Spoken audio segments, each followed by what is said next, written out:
And I actually had this chat last week, funny enough, seriously, with my son.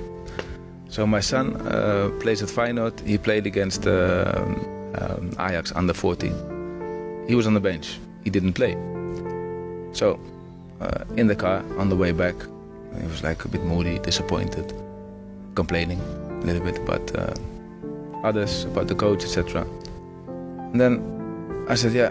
I said, but Shaquille, I said, you sound like a loser, you know, if you talk like this in a way, you sound like you lost. I said, you are blaming him, you're blaming her, you're blaming this, you're blaming everything. I said, but I don't hear one single thing about yourself. I said, winners, I said, they take control and they blame themselves and they look where they can improve.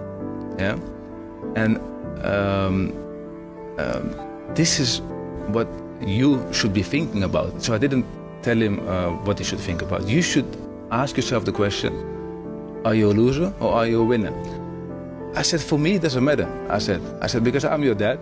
I said, the only job I have and your mom has is when you're 20, that you're a good boy, that you're ready for life. You know, you can make your mistakes, you can do what you want. I love you for the same amount. It doesn't matter for me if you make it as a football player or not. I said, but you say that this is your passion. So you should take control of your life and stop complaining, because it sounds like a loser. I said, and I don't mind. If you want to be a loser, be a loser. I still love you as much. I said, it doesn't matter for me. I said, but if you want to be a winner, take control of your life and stop complaining about others. And then I watched him train the next morning. My wife said, where are you going? I said, well, I'm going to watch this session. 2 days later, actually, because they played on Saturday and Monday morning. So I'm there sitting, cold, hoodie on. I'm looking and I see this tiger training, running, working. And I was like, okay. He realized he has to take control of his life. He's 13, hein? Ok. Ce monsieur que vous venez d'écouter, il s'appelle Robin van Persie. J'ai écouté avec émerveillement ce développement. Et quand vous regardez Robin van Persie, c'est un joueur qui a joué à l'Ajax, au Barça, à Arsenal, et il a joué dans l'équipe nationale hollandaise. Ça m'a évoqué quelque chose de très important.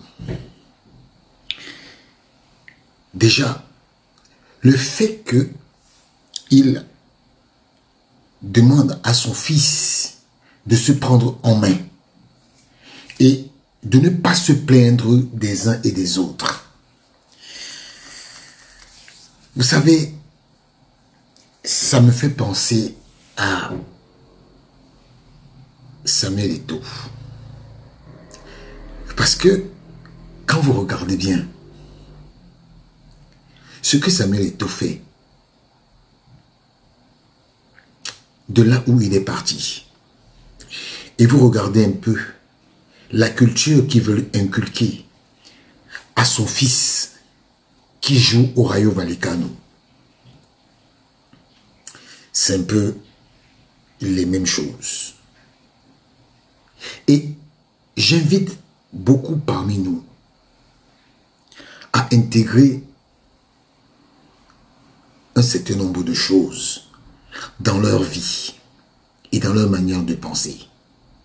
Parce que quand je vois des gens avoir de la haine, avoir de l'amertume, avoir du ressentiment pour les autres, je me dis, mais pourquoi vous perdez votre temps?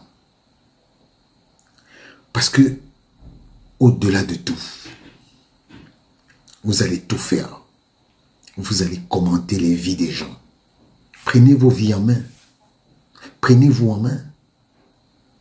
Cessez de parler des vies des autres. Ça ne vous avantage pas. Ne vous plaignez pas des autres. Oh, lui, il a fait ça. Lui, il a fait ça. Lui, il a fait ceci. Il a fait cela. Et vous-même, vous vous regardez? Vous vous regardez? Non. Vous ne vous regardez pas. vous regardez les autres, c'est la vie des autres qui est importante pour vous et la vôtre alors. Que faites-vous de votre vie?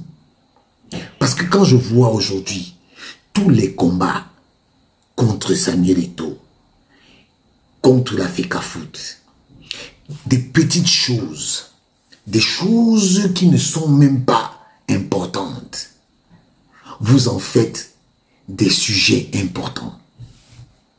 C'est quand même dommage qu'on soit arrivé dans notre pays à ce que, pour peu qu'il y ait quelque chose pour ou contre Samuel, on a la malheureuse habitude de détourner des gens des sujets.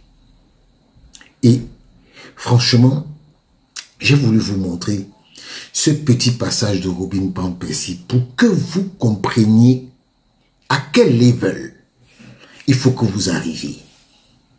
Parce que tant que vous allez toujours continuer et de vouloir combattre quelqu'un de façon malheureuse, vous n'y arriverez jamais. Vous n'y arriverez jamais. Parce que la vie est faite telle que si quelqu'un, tu en veux à quelqu'un et que tu t'y prends de la mauvaise manière, tu n'arriveras jamais à tes fins. Jamais. Et parfois même, tu peux t'amuser toute une vie, tu n'y arriveras jamais. C'est ce qui est en train de se passer aujourd'hui. À tous les niveaux, il y a des complicités. À la FIFA, à la CAF, même au Cameroun.